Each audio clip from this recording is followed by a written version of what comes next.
All right, good afternoon, everyone. Can everyone hear me okay? So I'm Raustiala. I direct the UCLA Burkle Center, and it's my pleasure to have you here today for our annual Arnold Harberger Lecture on Economic Development. We have given this lecture for many years. Past Harberger lecturers include Jeff Sachs, Jason Furman, Melinda Gates, Esther Duflo. Last year we hosted Nobel Prize winner Paul Romer. And this year, we're really pleased to have Emmanuel Saez, a professor at UC Berkeley, a leading economist, obviously, expert on inequality and taxation, and author, I don't want to forget, of The Triumph of Injustice. I believe there are signed copies now for sale somewhere out there. So feel free to pick one up. I recommend it. I'm going to introduce Professor Saez properly in a moment. But let me just say a word about how this is all going to run. So once I introduce him, he will come up here. He has a slide presentation, of course. He'll give his talk, and then he and I and two colleagues, Professor Adriana Lleras-Muney of the Econ Department and Professor Jason O of the Law School, we're all going to sit down and have a conversation about the talk. And time permitting, we're going to open it up to questions from all of you. So please keep questions in mind when we get to the question and answer period. And again, I hope that we have enough time. It's always a little tight, but I'm sure we'll have time for some questions. Just please wait for me to call on you. Raise your hand, of course, and we have handheld microphones for that portion. So with that in mind, let me introduce our speaker. So Emmanuel Saez is professor of economics and director of the Center for Equitable Growth at the University of California, Berkeley. He received his PhD in economics from MIT in 1999. I already mentioned his most recent book right here, Triumph of Injustice, written with his colleague Gabriel Zucman, which narrates the demise of US progressive taxation and how to reinvent it in the 21st century. A very timely topic if you're following the election returns from tonight's ongoing primary. Bernie Sanders is well ahead. Professor Saez has, of course, been in consultations with Bernie Sanders for some time. Professor Saez has received numerous academic awards, including the John Bates Clark Medal of the American Economic Association and a MacArthur Genius Fellowship as well. Please join me in welcoming to UCLA, Emmanuel Saez. Thank you very much, Carl, for this very generous introduction. So I'm going to talk tonight about The Triumph of Injustice, which is the title of our book, and it's about inequality and taxation in America. So inequality matters because we humans are social beings. And one way you can see that is that we evaluate our economic situation in relation to others in our society, and we do pool a significant fraction of our economic resources through the government, and that's done through taxation. Even in a country like the United States, we pool together about 30% of our economic resources when you count taxes at all levels of government relative to national income. And so talking about inequality, what made me famous is really the statistics that we put together on the evolution of income concentration in the United States. So we did that work 20 years ago with Thomas Piketty, and we created a chart, tracking down the share of total income going to the top 1% that has that big U shape over the 20th century, with first a decline in income concentration, and then since the late 1970s, a very sharp rise with a doubling of the share going to the top 1%. Now, those statistics were based on income reported on individual tax returns, but that's an incomplete measure of income of people because it doesn't capture, for example, the corporate profits that, say, Jeff Bezos, the richest man in America, is making. That doesn't show up directly on his individual tax return.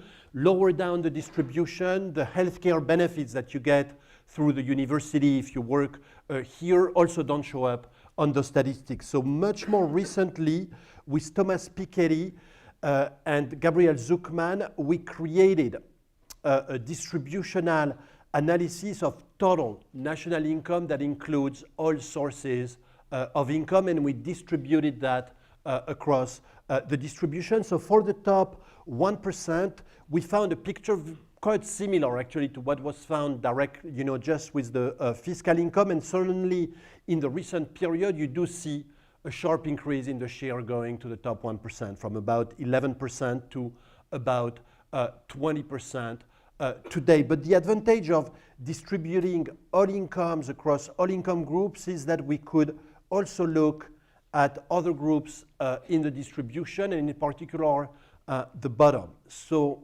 here on that chart, I show you the shares of income going to the top 1% that we already saw, that doubling of the share, alongside the share of income on a pre-tax basis going to the bottom 50%. And so you can see that the two groups followed exactly the reverse path. That is, the 8 or 9 points in national income that the top 1% has gained has been lost by the bottom 50%. In other words, there's enough income that has concentrated, at the top to potentially compensate the bottom 50% for its loss. So what that means in practice, their share falling from 20% to 12% since 1980 means essentially that their real incomes have stagnated. Okay, very little growth on a pre-tax basis has accrued to the bottom half of the distribution, even though economy-wide incomes have grown almost 70% during that period. And so you can see that a society where that has economic growth, but where no growth happens for the bottom 50%, that is half the population, is obviously going to generate substantial discontent. Now, this is the situation with pre-tax incomes. Now, I've shown you only the top 1%, but the higher you go through the distribution, the more extreme is the concentration. So here is totally different data from the Forbes 400 richest Americans that shows you that the share of total wealth owned by the Forbes 400 has more than tripled from less than 1% in the early 80s to about 3.5% today. So this is how income and wealth is distributed. Now, government that represents, the things we do as a society collectively plays a huge role in shaping inequality. And the most obvious way to see that is, as I said, we pull together a significant fraction of those pre-tax incomes through taxation. So currently it's 28% in the most recent years in the United States.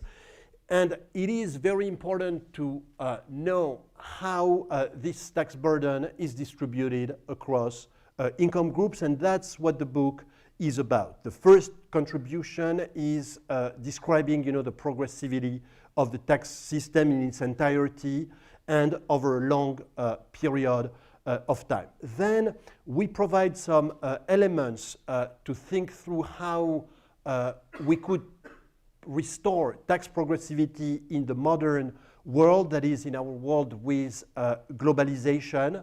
And we've also created a website that allows you to explore the various policy options. You don't need to be an expert to shape your own tax system and decide what you think would be a fairer tax system. So, on this slide, I lay out, some methodological elements, but I'm going to go very fast. I've already said that we distribute all national income across income groups, and then we distribute all taxes to measure the tax burden relative to the income in each group, that is tax rates.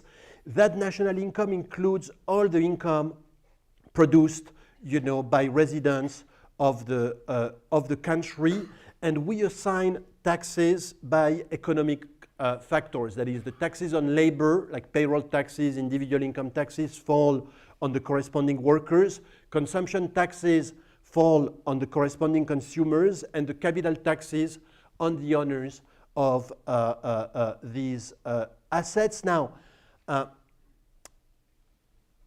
it is a privilege for me to give this Arnold Harberger lecture, because Arnold Harberger played a pioneering role in describing tax incidence. And so what I want to make clear here is that our statistics describe the existing situation, that is today, in this year, how much each groups each group pays in taxes, it doesn't tell you necessarily what would happen if taxes were changed. So for example, if you're conservative, you may think that cutting the corporate income tax is good because it's going to generate a boom in investment that will benefit workers further down the distribution. That's what's called tax incidence, which for the corporate tax was pioneered by Harberger, and that's a legitimate academic debate. Today, I'm going to talk about the distribution of taxes as they exist, and I'm only going to look at the tax side of the problem, but we of course have to remember that taxes are used for the benefit of society, and therefore they come back to benefit us through transfers, public good spending, etc. And I won't be talking about that aspect. That is also very important to measure distribution and redistribution. So this is the picture we got of the average tax rates by income groups in 2018, right after the Trump tax cuts. So we've lined up income groups here on the x-axis, starting from the bottom 10%, the next 10%, and so on. And then we give a bigger picture, a more detailed picture within the top, and especially the very top that matters a lot in terms of incomes and tax revenue economy-wide, even though they are small demographically. And so what you can see is that when we count all the taxes, we find that the system resembles, a flat tax where each income group is going to pay something not too different from the average of 20%. So there is some progressivity. The bottom pays less, than the middle class, less than the upper middle class, with a regressivity at the very top. But remember, because this is an exploded view, the regressivity really happens at the very, very top, the top 0.01%, and is more extreme for the top 400, that is the billionaires. Now, to explain this, it is useful to decompose the tax burden by type of taxes. In reality, we find that the bottom pays quite a bit in taxes because consumption taxes that hardly exist at the federal level but are big at the state and the local level are very regressive, because the lower your income, the larger your fraction of your income that you are going to spend on goods that are taxed by the sales tax and the excise taxes. The payroll taxes funding Social Security are also regressive because you start paying 15% from the first dollar when you count employee and employer contribution, but they are capped, so they become small at the top, where also at the top there is a lot less labor income. Now, the individual income tax that you file for every year is a truly progressive tax, but it's only one element, and when you add it, you see that it makes the system go from regressive to about neutral. The reason why the tax become regressive at the very top, it's because the individual income tax doesn't do a good job at taxing the super rich. So if you think about Jeff Bezos, his income is really his share of Amazon's profits. And he's going to pay some corporate tax, not that much because Amazon is good at avoiding, corporate taxes. But then if the money stays within Amazon, it doesn't distribute, the business doesn't distribute dividends, and Jeff Bezos doesn't sell shares, there's going to be very little individual income, and that's why for Jeff Bezos the individual income tax is small relative to his income, and that's what explains the decline at the very top. Now, another element I want to say is that the US has relatively low taxes relative to national income, 30%. European countries have much higher numbers, like 40%, even 45%, for Scandinavian countries. And one reason for the difference, it's because in those European countries, healthcare is funded almost entirely by the government, while here in the US we have a mixed system where the government pays for half of the healthcare, but for half of the population, typically workers, they get their healthcare through their employers. And what we are pointing out in the book is that the current system in the US, where workers pay full price through their employers is similar, to a mandatory payment, because it is actually mandatory for employers to provide health care. The problem it has is that the cost is a fixed amount per worker. That is, the health care of the secretary costs as much as the health care of the highly paid professor. Let's say you take the case of a university. So it's effectively asking workers, no matter what their salary, to pay the full amount, and that's just not sustainable as a form of financing when healthcare costs have become so big and are now, $13,000 per covered worker. A very large amount if your wage is low, and small if your wage is high. So if you add those health insurance premiums that are paid effectively by labor, it would make the tax system look even more regressive, because it would look like a huge tax on the working class, and especially the middle class, where it is small at the bottom because people don't have insurance or they get Medicaid, but it's really big for the broad middle. So that's the current situation. Now, when you look through history, you see that the US, so it's something that has been largely forgotten. The US is the country that actually pioneered very progressive taxation. And you can see it in that graph that shows you the top marginal tax rates for the income tax, the inheritance tax, the estate tax, and the tax rate on corporations. And you can see that very early on, the United States quickly experimented with very high tax rates at the top for the income, during World War I, and that was a world premiere. The US was really the first country to do that. Then this innovation of trying, very high inheritance tax rates was also a world premiere, by the United States. Similarly, having such a large corporate tax was a US invention. So those are nominal tax rates. When you match the actual tax burden paid, by income groups, you do find that the combination of those taxes was creating a tax system that, in the middle of the 20th century, say 1950, was very progressive, with significantly lower rates for the working class, middle class, and very high tax rates at the top of the distribution that were achieved, by having a big corporate tax where people, the very rich, were paying, half of what they were making in profits, and on top of that, a steep, individual income tax and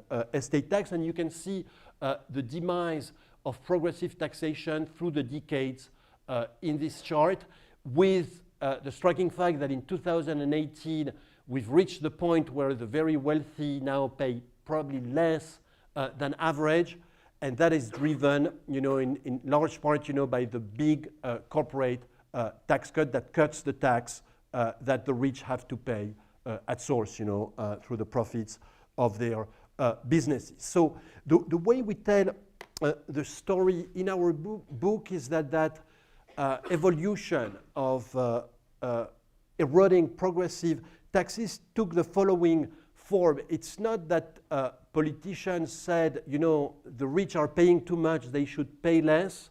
What happened is that they first let tax avoidance fester, and once the system had a lot of tax avoidance, tax evasion they were saying, look, it's impossible to tax the rich anymore. Let's have a more rational system where we cut tax rates instead of having those high rates that actually people are not paying. So in the income tax, you saw that with the development of tax shelters for partnerships in the early 1980s, where you could buy a business making losses, to reduce your taxes. And after that, Reagan came in and said to Democrats, look, let's make a deal and reduce tax progressivity and close those tax shelters. And effectively, during the Reagan administration, the top individual tax rate went down from 70% down to 28%. On the corporate tax side, essentially what has happened is that US multinationals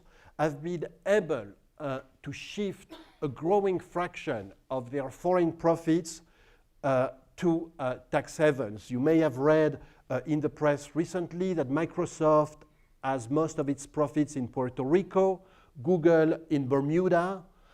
It's not like business happens in the Bermudas or in Puerto Rico, but it's Microsoft and Google are able to buy tax accounting services that are going to say, that actually the profits effectively happened legally, in these jurisdictions. And the US is not the only country where that happens.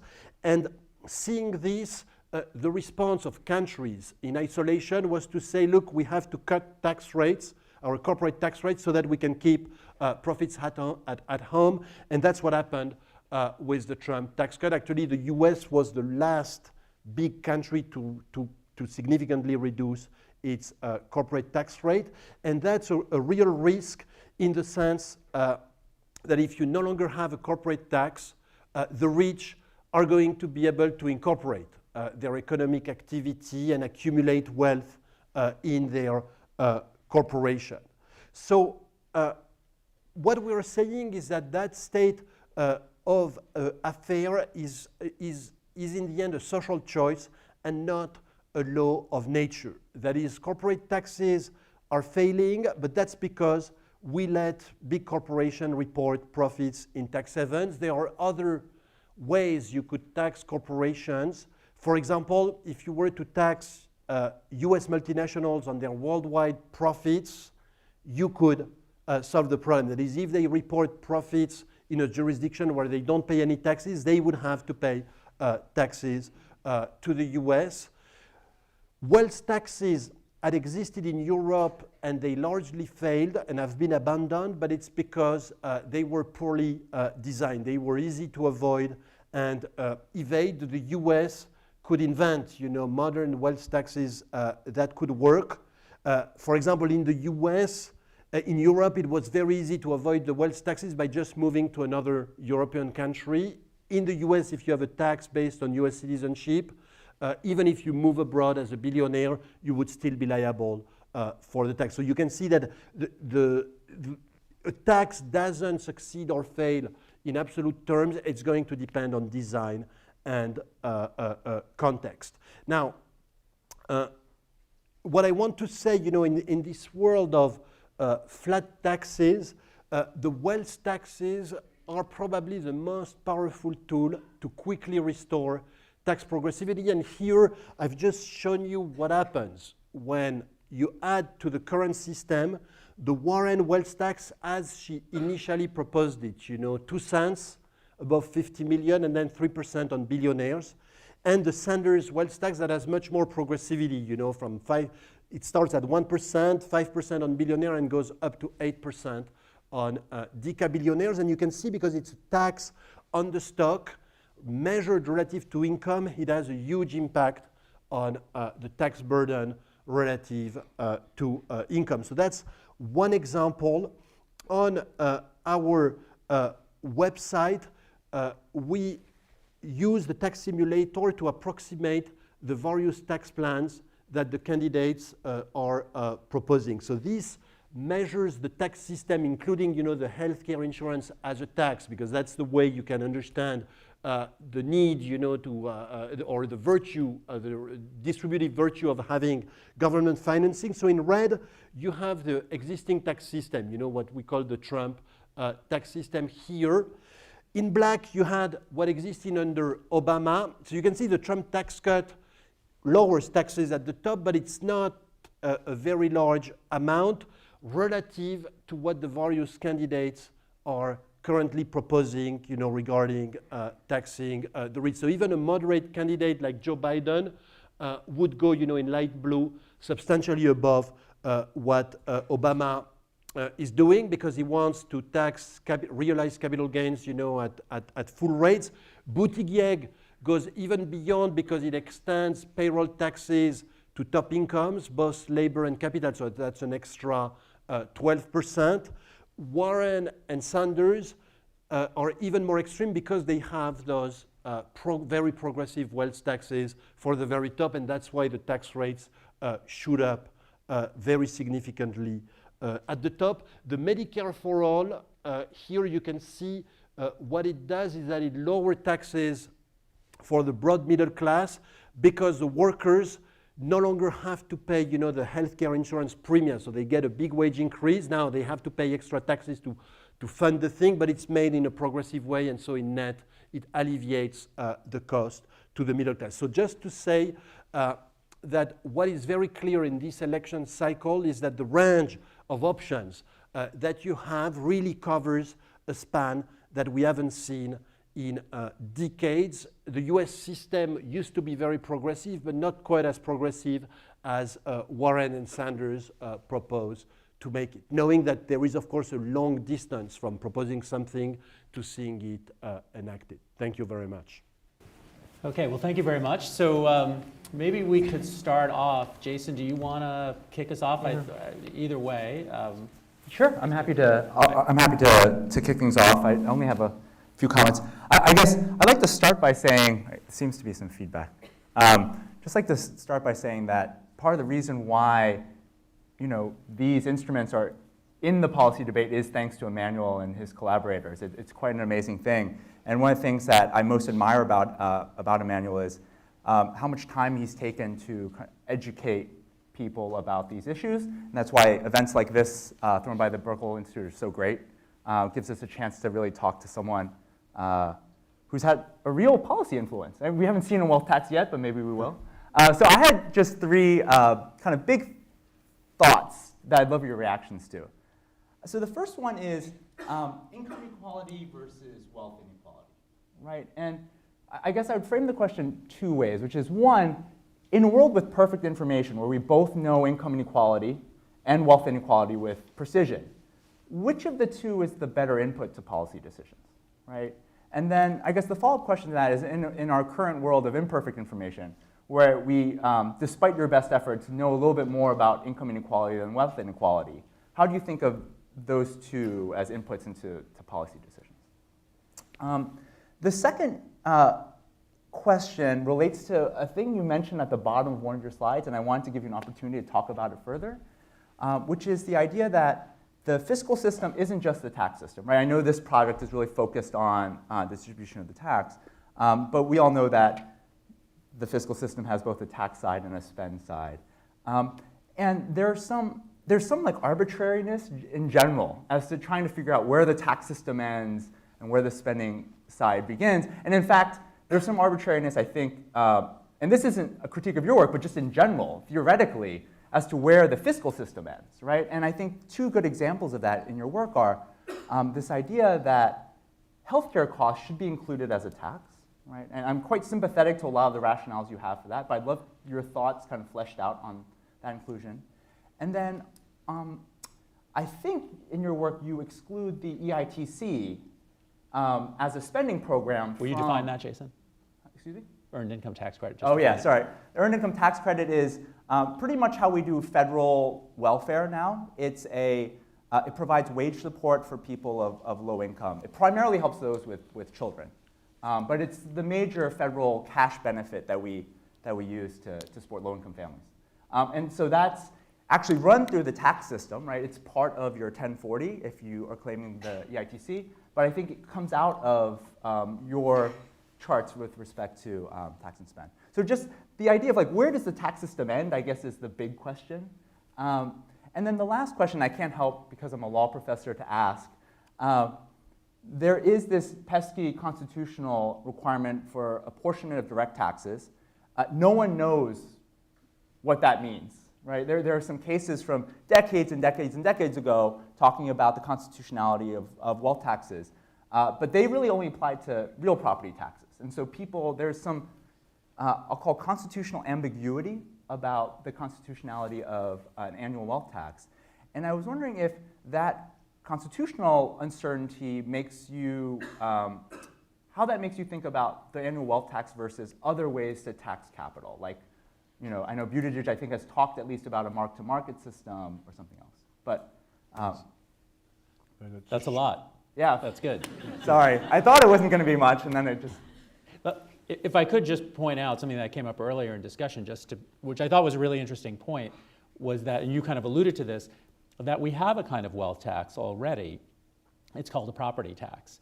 And so while there may be constitutional ambiguity, there's already some concept of this. So this is essentially an extension. Is that a fair? Well, I mean, so there's no question that property taxes at the sub-federal level are constitutional, right? So I know some states have talked to Emmanuel about maybe implementing state wealth taxes. So right now, property taxes are primarily a local instrument, right? So, you know, cities and counties. Right, there's no national. There's no national property tax. Yes, I think so. It's a very interesting question. So income versus wealth, for the vast majority of the population, the bottom 90%, income is the much more important element, because you need income, you know, to be able to live. A lot of the population lives, you know, with very little wealth. Now, when you go towards the top of the distribution, income comes more and more, you know, from capital. And at the very top, it's really wealth, you know, that is the defining element. You can see the magazine Forbes 400 is interested in wealth, not income. And the wealth at the very top is really power, you know, that tells you what you control, what you own. And that's why if you have an issue of excessive, you know, concentration of economic resources at the top, it's going to be a wealth problem, and that naturally calls, you know, for a wealth tax solution. Taxes versus transfers.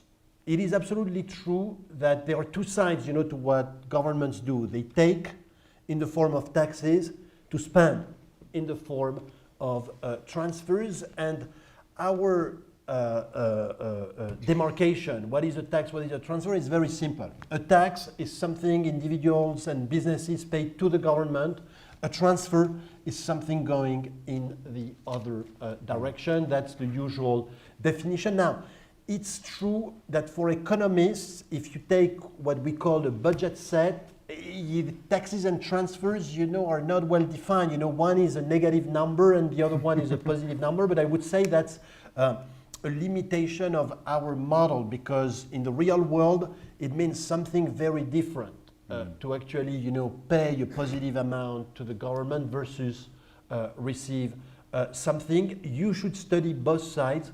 What we are pointing out is that official statistics that include in their measure of tax progressivity some transfers, like the earned income tax credit, because it's administered as tax refunds through the tax system, is not a clean way to do it, because they do the earned income tax credit in their statistics, so it looks like the bottom is really not paying much in taxes. But why stop there? Why not include other transfers that people receive? So that's why we think that separation is important. And again, I want to emphasize studying transfers is very important.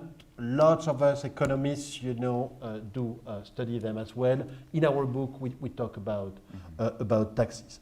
The constitutionality issue, it's true that there is ambiguity. So in the end, it's going to be up to the 9 Supreme Court justices to say what they think, and they could vote both ways, you know, and justify it with elaborate, you know, statements. They are able, you know, to craft those, but in the end, yes, it's uncertain. It will depend on the people, and that's why I think you need a backup, an idea that if the straight wealth tax is judged unconstitutional, how do you do something similar that can be presented, you know, as an income tax?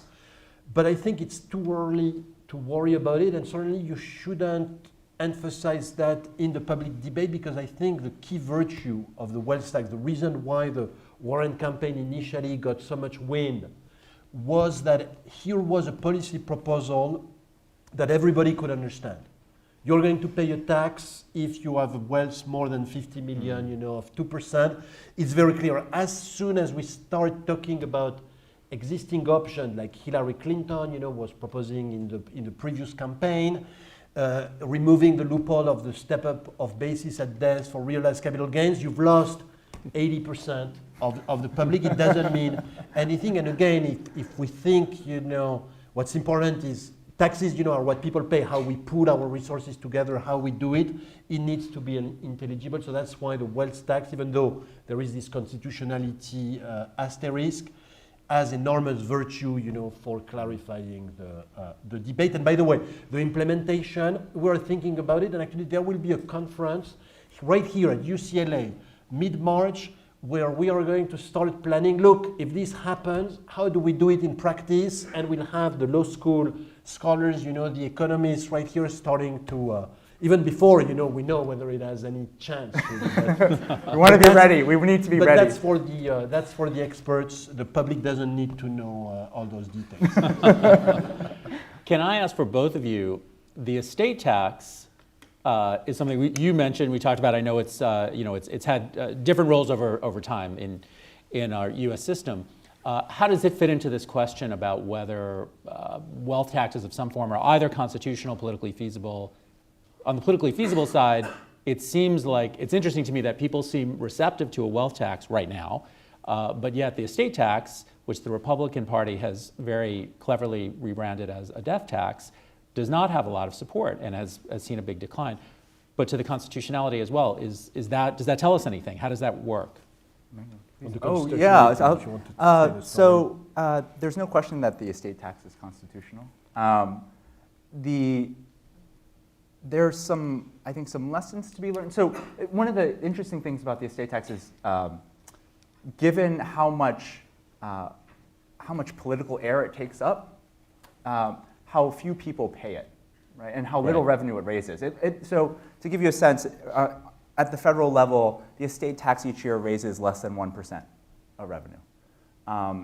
It hits, the current exemption is almost $24 million for a married couple. And if you're well advised, that $24 million exemption might as well be $200 million. And so there have been people who I think maybe unfairly have pointed to the estate tax and said, well, the estate tax is failing. Like, why do you think a wealth tax would be any different? I think there are some lessons we can learn from the failures of the estate tax. Right? One thing I really appreciate about Emmanuel's presentation is this idea that tax avoidance isn't a law of nature, and I think that's right. But tax avoidance is a very persistent behavior, right? And so there are, I think, some important lessons we can draw from the estate tax. It's one of the things we're going to talk about at our conference in March, in terms of particular structures that we've seen to avoid accumulated wealth taxes. Great. Yeah. Adriana. Okay, so I'm more of an economic historian, so I wanted to know more about kind of the rise and the demise of a progressive tax system, and in particular what kind of caught my attention is this idea that it all gets started in the 1910s, 20s, 30s, and a demise in the 70s, and kind of spending also increases quite substantially in social programs and then falls, and kind of makes me think, so where does the willingness of people to pay taxes, or to at least make others pay taxes, come from? And one thing that is striking to me is thinking, is this kind of evolution partly driven by kind of the fear of communism and the desire to provide an alternative, non-communist society, which then somehow in the late 70s, early 80s starts disappearing, and therefore there's no more of this, we need to worry that there's going to be revolution or that people are going to want to take over the government. And kind of a related question, which is, economists tend to separate expenditures and taxation, and they talk about this completely different. How do we raise the money? How do we spend the money? But in my view, that's wrong, because people care about how the money is spent. So I think, say, in Colombia, a lot of people avoid taxes because the government is corrupt and steals taxes, and who wants to pay taxes if they're going to be stolen? And relatedly, so if people don't think that the programs or the things that the government do are worth paying for, then they're not going to want to pay. So in some sense, are those two things related? Is it that now, today, people don't think that the things that the government are doing are worth it, and why? And kind of my third question was going to be, you have some proposals that I think for some people are seen as very extreme, taxing wealth.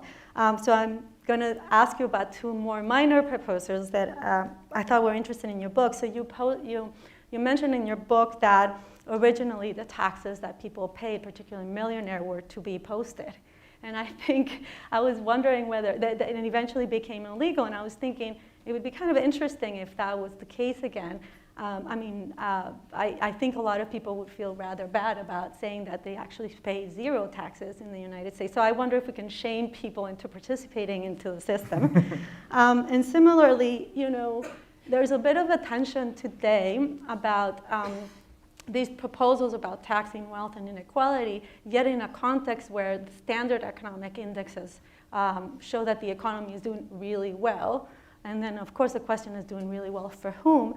And so I guess another question is, can we propose that we track other economic indexes? Because today things look really well by the traditional ones, the unemployment rate and per capita GDP. So if we were to make other indexes regularly reported and the contributions of all people publicly available, perhaps that would change the norms of what is acceptable even for millionaires to do. So go ahead. Good. So very, very good remarks. So the rise in tax progressivity happens, at historical junctures that are kind of exceptional, So you saw it on the chart. The big crank up, the invention of the very progressive income tax is World War I, a time, where people are asked to sacrifice their life, in a war. So it may become then socially acceptable to say the rich, you don't have to fight the war because you're too old, you've accumulated wealth, but you are going to contribute, significantly through your economic resources. Then you have the disaster. Emmanuel, is that true across Europe as well? It is true that, yes, the big increases tend to happen with wars, and actually there were Stage and Stanchevy, one of those scholars, I think, is right here at UCLA, right, who wrote a book about when do those very progressive tax systems happen, and it is systematically correlated with the onset of wars. Now, that's what has happened historically, so there needs to be a concern about society that we are doing, there needs to be resources, we need to mobilize resources, for a cause. So it's not an easy thing to achieve. And Jason, do you want to jump in on that? Oh, no, I was just going to say it's two of our UCLA colleagues. Two of them are I think that was like a two-finger question. Yeah. Okay. No, it wasn't a two-finger question. Steve Bank and Kirk Stark. Wrote yes. War and Taxes, yeah. Yes. Great book. So to mobilize people, they need certainly to trust in the common project the things we do through our government. So your second point about trust in the government is fundamental. The government is what we do collectively together, and you need to be excited about that idea. Think that it can really add value to society, to be willing, to pour economic resources into it. And I think that the things go together. When you distrust government, you don't want to support taxes. And that's why, from the point of view of conservatives, they like it, when people have little trust in government, because it means that they are less likely, to support tax increases. The proposal about posting taxes on millionaires or billionaires, actually we start our book with the debate between Trump and Hillary Clinton, where Hillary Clinton was telling Trump, from the tax returns that have leaked, we saw that you were a billionaire and you didn't pay any taxes. And then Trump responds, that makes me smart. And then Clinton doesn't have a good way to answer back. She couldn't say, wow, with my wealth tax, that's no longer going to be the case if I'm elected president. She had technical fixes that she couldn't explain right there. And so it shows you that stuff had totally switched. It became a plus for a billionaire to go there and say, I'm a billionaire, one of the richest men in America, I don't pay taxes, and that makes me smart, and that's the person you need to elect, you know, to represent the government that's supposed to manage taxes. It was a pretty incredible a moment. So we need to shift, you know, the paradigm so that billionaires see, you know, the taxes they pay as a contribution to society. Many of them, and actually I do meet a fair amount of billionaires, have grand ideas, you know, for what they want to do with their wealth, you know, to make the world better. Typically, you know, contributing to the community through taxes was the classical way, and we need, you know, to restore, you know, that view. And so the last one on tracking other indexes than just, you know, GDP per capita and unemployment rate. Yes, that's what those statistics on distributing income across income groups and tracking growth by income group is about. That is the growth of the vast majority of the population, if you accept the top, is nowhere close to the growth of GDP per capita, and that's what our statistics show. So you can have an economy that looks like it's growing, but in reality it leaves behind a large fraction of the population, and that's a very important element to bring, you know, to the debate. A moment ago you mentioned billionaires wanting to use their money for good at sometimes. Some of them do. Give it away in philanthropic purposes. Burkle Center is an example. We have a billionaire donor. There's a lot of billionaire donors. Is that a good thing in your mind, or how do you view the tax deduction that we have in the US system for philanthropy? How does that fit into your general views on wealth taxes? Yeah, so it's always a good thing when a billionaire spends the money on a good cause than on a bad cause. That everybody can Fair enough. Agree with. Now, the modern billionaires, it's true they give to institutions, you know, like UCLA. Some of my research even has been funded, you know, by billionaires' wealth, strikingly. But they really want also to deploy, you know, their wealth, being very hands-on on how the money is used, what the cause exactly I am supporting, and therefore they have influence. You know, they use their wealth to influence society. So it's almost like a privatized, you know, collective good. There should be room for that, but it cannot be a substitute for government. What we do through a democratic process where we decide what we do, you know, with our pooled resources through taxes. So it's perhaps good to have some encouragement. Right now, I think the tax system is tilted way too much to giving huge deductions, you know, for the very rich that they don't give to the middle class. And I don't think, I think, you know, it has moved too much in favor of tax deductions for charitable giving. When the charity is not pure charity, you still use your resources, you know, to influence things in the way you want, on the left and on the right. But you wouldn't eliminate it. If you could design the perfect tax plan for the United States, you wouldn't eliminate it? Not entirely, but I would certainly restrict it much more than it is currently. Jason. So one of the things I think is interesting about your proposals is how there's kind of a tension between two goals. There's the goal of, so Warren has talked a lot about how a lot of her policy proposals will be paid for by the wealth tax. And so there's this idea of revenue raising. And then, and I'm caricaturing their position, but like Bernie has been much more upfront about, I don't care how much revenue is raised, this is really about reducing inequality, right? Mm-hmm. So, I think both of them kind of have both goals. But there are times, I think, where kind of decisions you make about how to design the instrument depend on which of these two goals is primary. So let me give you an example. So how you think about charity in a wealth tax, right? So if your goal is to displace control of financial resources, when money moves into the charitable sector, as long as the donor doesn't have day-to-day control, you're fine with that, right? Whereas if you're really worried about revenue raising, you've got to somehow attribute that charitable wealth to some person who will then pay the tax or tax the charity directly. I was just kind of curious how you see these two goals in tension. I think that you have to see it on a spectrum. If you are a centrist and you are worried that the tax system is not quite fair at the very top for the reasons we've described, you might say, look, a moderate wealth tax is good to restore some fairness and it brings in some revenue and I can do good things with the revenue. That's how Warren started. Now, if you are more left, you may decide, actually, I want the wealth tax as an active tool to reduce the concentration of wealth. The extreme point is abolish billionaires. You know, you've heard that expression, and in which case you're going to go for a more extreme version, like the Bernie Sanders version, and which one you want depends on where you fall, you know, on that spectrum. Now, Warren, because she needed more money for the Medicare for All, switched her wealth tax, you know, to a Bernie Sanders tax.